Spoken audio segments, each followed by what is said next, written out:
Hey there, I'm Katie and this is the How to Be a Minimalist YouTube channel. Today I've got some minimalist tips for beginners that I want to share with you. But if you're looking for other inspiration on the topics of minimalism and simple living, check out my podcast. You can find it in the description box below. The first thing that I want to talk to you about is defining your whys. You really need to know why you're doing something in order to stay committed to it. A lot of times it's hard to remember all of the benefits of minimalism, and it's also hard to remember the things that aren't just the physical. There are so many practices of minimalism that I enjoy that have nothing to do with physical possessions. And a lot of that was stuff that I didn't know in the very beginning. If I would have held on to the feelings that I really wanted and the beginnings of why I practiced minimalism in the first place, then I would have been more committed. I wouldn't have taken a little year break when I first started practicing minimalism, and it just would have all gone so much better. Whatever your whys are, write them down and get them really ingrained in your head. Simplify them until they kind of are like little mantras, and that way when you are tempted by something at the store, or when you're tempted to not declutter something and donate it or sell it, it's just something that you'll be able to remember and you'll be able to continue to have motivation. My second tip would be to choose one area in your home and begin working there until it's done. And what that really means is that you pick one room and then one piece of furniture within that room and then one drawer or shelf or cupboard. Start with one tiny space. Work until that cabinet, that drawer, whatever it is, that shelf, that one specific area is completely decluttered, ditched, donated. You've gotten rid of all the garbage out of it until it's just the way that you want it. It's the best that you can make it. Let's say you've chosen a dresser and you've gotten one drawer done, then you move to the next and the next and the next, and then make sure you get to the top of it as well. A lot of people like to go through their home and gather things from around, which I think is a really great way to maintain a minimalist home.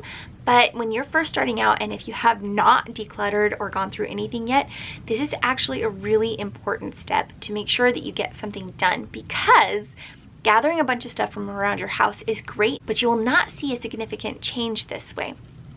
If you do one drawer or one shelf, you will notice every single time, and you'll feel a sense of pride when you look at that spot and you're like, wow, that looks really nice and clean, and I feel peace there. And that's something that you may not feel when you've taken a little bit here and there from all around your home. Of course, you have to decide what's best for you, but when I first did my massive decluttering, the very first one that I ever did, I did it this way. I started with one drawer, one shelf, one cabinet at a time, and I went from room to room to room. I actually started with the kitchen first because I knew that nobody would miss anything in there except for me, and then I went through my closet, and then I moved on to the other areas of our home. Do you ever suffer from decision paralysis? Because I do. Sometimes when I have too many options and different things to choose from, I have a really hard time deciding what I'm going to do, and I end up halting progress altogether. The great thing about downsizing and really decluttering is that you feel so much peace as you begin to work through your home, and you start to find that your home is actually a true representation of what you really want it to look and feel like. It's wonderful. But the problem can be if you have determined that you are going to go through every single item and say whether you're going to keep it or not, is you may come across something that you don't know what to do with it. You really want to keep it, but you also don't want to keep it, and you cannot make a decision. A lot of people would say you need to decide and then move on, but that can really bring a lot of stress, and it can also make you just quit practicing minimalism because you decide it's not worth it. Again, this is where you need to remember your whys. Why are you practicing minimalism? What do you want to get out of it? But from my experience, I think it's a little better if you take a moment to set that item aside and just move on with the rest of the stuff. You can even have a box that as you're decluttering, you put the really big, I don't know, items in. Just tuck it in a closet so you don't have to think about it. Chances are quite a bit of time will pass by the time you are done completely with your home declutter, major decluttering. And when you come back to that box, you'll probably feel a little differently about most of the items. In my opinion, the worst thing you can do is really force yourself to get rid of something that you aren't sure of. A lot of times our brains just need to be able to process something and have the time to do that. So instead of just forcing yourself to make a decision, set those few items aside that you really can't decide about, put them in a box, and then you can decide what to do with them later.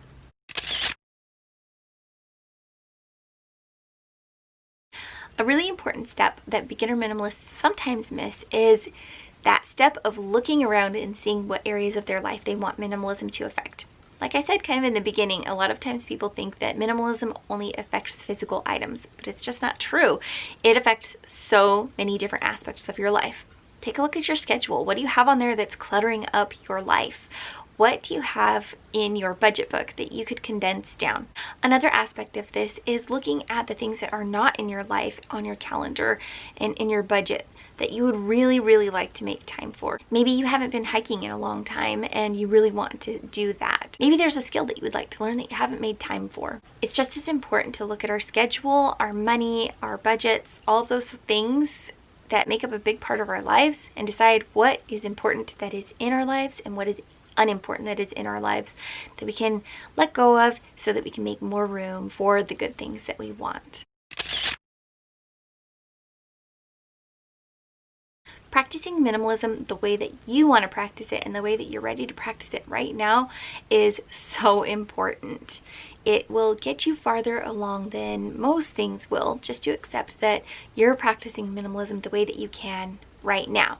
If you put a lot of pressures on yourself to practice it like so-and-so, or if you put a lot of pressure on yourself to have a magazine cover home, then it will not really work out for you probably, and you will not really find all of the benefits that are in minimalism. Most likely, you will feel resentment and might even potentially quit practicing minimalism. So I hope you have great success in finding your kind of minimalism. Thanks so much for watching this video. Please don't forget to give it a like as well as subscribe to the channel. There's a notification bell you can hit so that every time one of my videos comes out, you'll be notified and you'll be able to watch that video right away. Have a great minimalist week, and remember, it's all about the experiences, not the stuff.